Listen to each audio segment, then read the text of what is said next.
I'm gonna kill myself. I don't know what to do.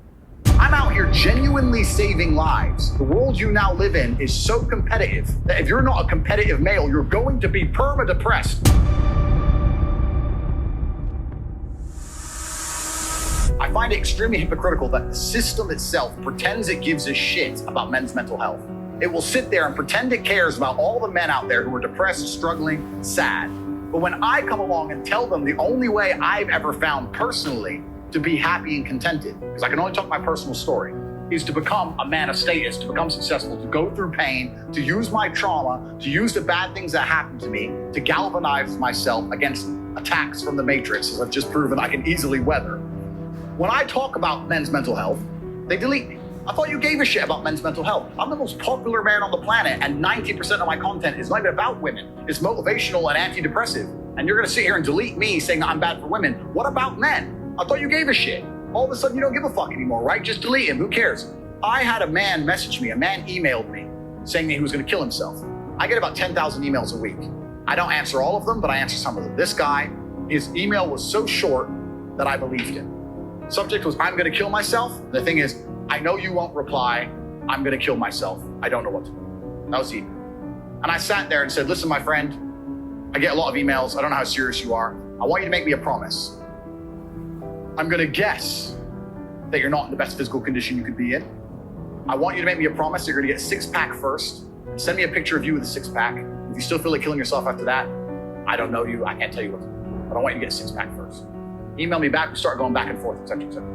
I convinced him to get the gym and said, get a six-pack, see how you feel. If you still feel like killing yourself, then I'm not telling you to kill yourself, I'm telling you that's what I would recommend. Start training. By the time he started sending me physique updates of him in a better condition, he started sending me huge emails of apology and thank you, saying you saved my life. I can't believe I was thinking of killing myself. You can't believe he changed.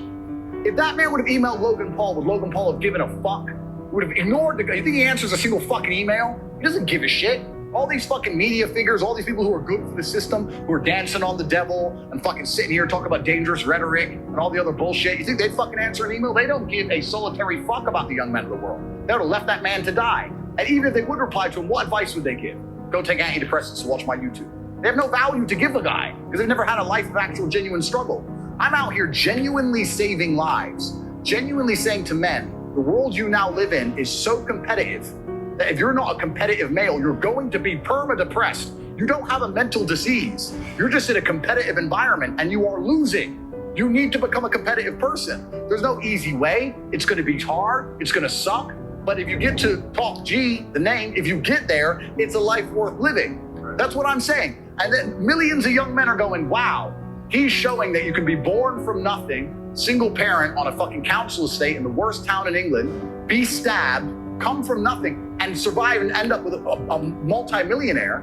Maybe I can do it if I work hard and I'm diligent and I try hard and I'm really giving hope to the world. And then they delete me. Then they put up a new thing about men's mental health, saying which pill they should take. And then they put James Charles over him on the algorithm. This shit's evil. It's genuinely criminal.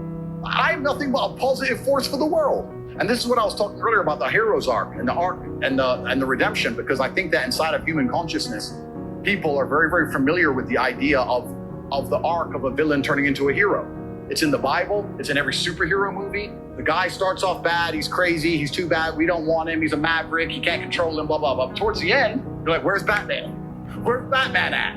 And it's gonna take a matter of time before people realize, you know what, Tate was actually a good force for the youth.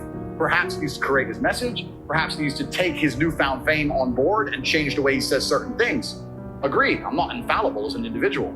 But to sit here and say I'm dangerous and I must be deleted is disservice to all the men of the world. And then they're going to start printing articles talking about men's mental health. They don't give a fuck about men. They don't give a shit about the 18-year-old boy out there who can't get a girlfriend who's genuinely lonely and the fucking sports star's fucking them all. I'm telling him what he has to do. I'm saying, listen, bro, of course the sports star's fucking them all. He's a G. You ain't shit. If you were a chick, would you choose you? Because I fucking wouldn't. So whose fault is that? The best thing about being a man is you get to build your character from the ground up. You're not born with any value. You're born as a blank slate. I decided I wanted to be a big toting, kickboxing, Bugatti driving fucking bad boy. I did it all myself. You get to choose you want to be a musician and be sensitive and play guitar and get them that and be important that way. You get to choose you want to go get in the cage, you kick the fuck out of somebody. You get to choose to be anything you want. but you have to go and do it. It's going to be difficult because it's competitive. But that's the beauty of being a man, the blank slate. And I inspire men to look at themselves as a blank slate and go, you know what? I ain't shit now, but I can become anything I want. How could I possibly give up on myself? And then they delete me. And then they say we care about men's mental health. They don't give a fuck. They're lying.